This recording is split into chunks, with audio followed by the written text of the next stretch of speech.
Hello, my name is Caleb Denby, and welcome back to Game Review. Today, we're going to be taking a look at one of my own games between myself and Isaiah Gadson. So in this game, between myself and Isaiah, I played d4, he played g6, I played c4, he played bishop g7. Now, this is a very tricky move order. I'm very upset when my opponents play this move order, because they want me to play knight c3, and they want to pretend they're going to play c5, and after d5, they're going to take this knight. Now this line isn't actually super great for black. White should have an advantage, but I've never bothered to learn it. So to avoid this line, I change up my move order just a bit, play knight f3 first, guarding these squares, not putting my knight on this square where it can be captured. Black responds with knight f6, and now after knight c3, I don't have to worry about this annoying line. So black plays d6, I play e4, black castles, bishop e2, e5, castles, and we have achieved the main line of the King's Indian defense, the classical variation. So now black has a few options here. The main line by far is actually knight c6, and after d5, this knight will retreat. Black tries to checkmate me over here. I try to win over on the queen's side. It's your classical King's Indian. In the game though, black chose a little bit of a more sideline with knight bd7, and in this case, black puts less pressure on my center, so I don't feel the need to play d5 quite so early on. In fact, I simply played bishop e3 here, adding even more support to the center. Now black has quite a few options here. You can play c6, you can play rook e8, and in the game, black chose knight g4, trying to highlight that my bishop can't actually stay on this e3 square. I come out to bishop g5, and now the main move f6 was played in the game. And so what has white achieved with this maneuver? Well, white has drawn this pawn to the f6 square. It's not going to be so easy for this knight to come back to the very natural square on f6. Now, after f6, white has a few options, actually. You can drop the bishop back on the king's side. I don't really like this choice because the bishop feels like it gets a little bit out of play on the king's side. As always, in the King's Indian, white is looking to gain space on the queen's side of the board. And so with the bishop dropped back to h4, you can't really use this bishop to support these ideas over here. Perhaps the most natural move is bishop c1, but I don't like this move either because it interferes with white's major pieces. And so the move I picked was actually the most unnatural looking move to my eyes. It's bishop d2. With this move, you keep the coordination on the first rank between all of these major pieces. You actually support some queenside pushes with b4 as well. So after bishop d2, my opponent played the move knight h6, rerouting this knight to a natural square on f7. And in the game, I was trying to think of the way to make the most use out of this bishop on d2. And I decided that was with the move d takes e5. So after d takes e5, black recaptures, and thanks to this bishop, I can now play the move b4 quite naturally. Black's natural response to b4 is a5, but thanks to this bishop not being on c1, I can respond to this with a3 and maintain my control over these dark squares. Black responded with knight f7, and I wanted to talk just a little bit about the importance of this move b4. If I don't play b4 here, and I play another natural move, like queen c2, well now, black has this option to play knight c5, and kind of reroute this knight into the d4 square. This is why I wanted to play b4 so early on in the game. But of course, b4 prevents that. So we see knight f7. Now I continue with c5, taking even more queenside space, and black plays c6, keeping this knight out of the d5 square for the moment. Queen b3 was my choice, getting on this open diagonal and clearing the pathway for a rook to come to d1. We saw queen e7. I actually bring this bishop back to e3. Now this knight can no longer jump to g4 to harass me. Rook d8. I challenged the rook with rook d1. Now knight f8 from black. I played rook takes d8, queen takes d8, and rook back to d1.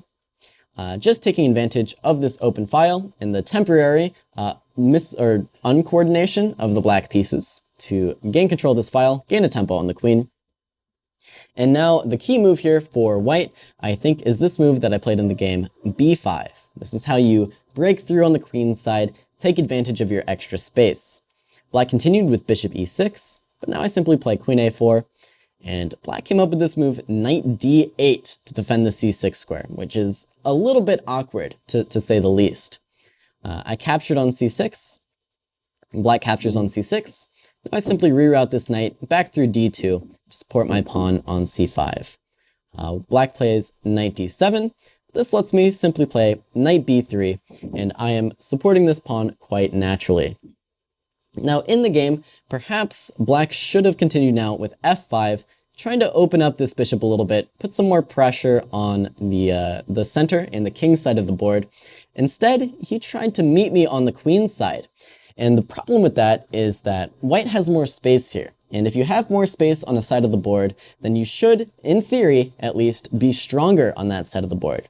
In the game, my opponent played bishop f8, trying to create more threats against my c5 pawn. He wants to come through with knight b7 even, just totally trying to break through on the c5.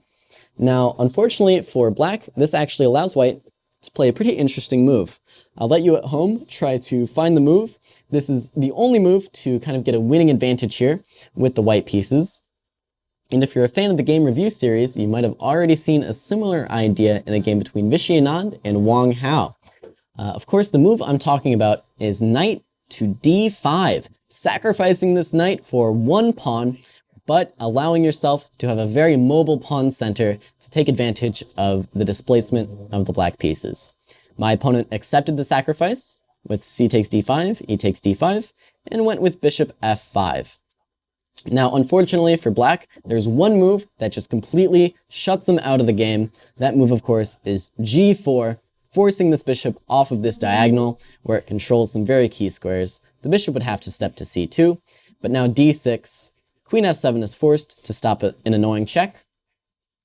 And now simply bishop c4, knight e6, and after rook d2, this game is going to be over quite soon. Just for example here, bishop e4 loses a piece to takes and takes. So if you take on b3, well, now you get hit with queen takes b3.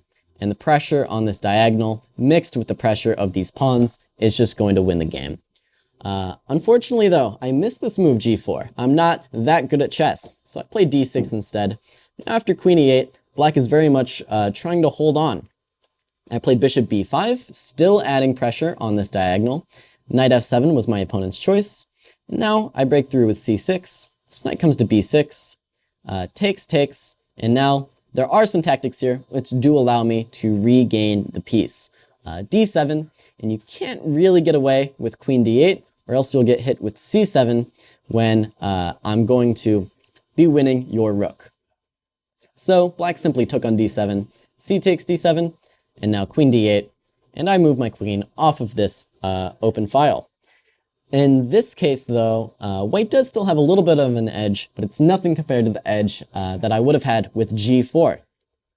Black played king g7, a very nice move, stepping off of this annoying diagonal. I simply played queen d5, trying to get some threats on the king side. Knight d6 was my opponent's choice, forcing this bishop to c6. Now rook b8 is a nice move. You need to keep an eye on this back rank or else you might get into trouble. And the move I came up with here is a4, trying to break down this pawn so I can get my last piece into the action. Knight f7 from black is a nice choice, just trying to free up this queen a little bit and get this knight to blockade the d8 pawn, or the d7 pawn in this case. In the game, I played knight d2, preparing to reroute this knight to some better squares, queen e7, and now I really kind of mess up the game here. I should have played a move like rook b1 or rook c1, with the idea being, after a move like queen c5, I can simply take this, and after takes, break through with the move a5. And this would have been really nice for white here. It's tough to stop this pawn from getting all the way up the board. Instead though, I wasted some time with the move knight c4. Now after queen c5, I still tried the move rook b1, but knight d8 is forcing the queens off the board after takes, and bishop d5. And now this is more of the same, but I'm actually just down a few tempi here. King f8, I break through with rook b5 first, and after king e7, a5, with the similar idea. Unfortunately for me though, after king takes d7, I can't just promote this pawn thanks to the move knight c6 for black. So I kind of had to switch tactics here. Played knight takes b6, perhaps a takes b6 was fighting for more of an edge. I chose to take these pieces off the board though, and now it is 4 versus 4, but this b pawn can be rather annoying for black. My opponent played very accurately here under severe time pressure, which was impressive to me. I was kind of hoping he would just mess up and the game would end. But knight b7 is totally correct. I played g4, giving my king some space and kind of hampering these pawns. Knight d6 from black, I played rook b4. Now knight c8 is already putting pressure on this pawn. I played b7, but the knight comes back to d6 now, and the pressure is renewed. Rook b6 was my idea. Perhaps I had a chance to gain an advantage without playing rook b6 by playing rook b3 with an idea we'll take a look at a little bit later on in the game. Instead, though, rook b6, and after king c7, I came up with rook a6, trying to keep pressure on the f-pawn. The fact is, though, black should probably just take this pawn and accept that he's going to be slightly worse in this endgame where these pawns are a little bit fractured. He will have knight d6, and perhaps white can play for a win here, but it should theoretically be drawn. In the game, though, my opponent didn't like this idea. He played rook f8, trying to hold on to everything. This allows rook c6 check, king d7, and now the move rook c3 is the winning idea for white. White should, I think, have a winning advantage here. Rook b8 is what my opponent tried, but now the idea, it's the same idea as rook b3. You hop over to this h-file, and there's no comfortable way to defend this h-pawn. Perhaps the best you can do is just try and hold on with king c7, but now after rook takes h7, king b6, and h4, there's going to be passed pawns on both sides of the board, and black will be unable to defend. In the game, though, my opponent was in very severe time pressure, and he simply blundered in this case with rook h8. Now, of course, the last move of the game, the winning move, is rook takes h7, forking the king and the rook. This rook cannot be captured due to b8 queens when white is simply just winning. So this was a very nice game, I think, by both me and my opponent. I was quite proud of this game, actually, if you'll allow a little vanity. I like this knight d5 idea for white. It shows you how to play with this mobile pawn center. You have some interesting interesting piece sacrifices to make use of the pawn center and use your space advantage to crush your opponent. Meanwhile, my opponent played very well under a lot of pressure, under time pressure as well. And the game perhaps was drawn at a moment there in the end game, but unfortunately for him, in time pressure, he did eventually slip up, and I managed to win the game. That's all for this episode of Game Review. Thank you very much for joining me. My name is Caleb Denby, and I will see you next time.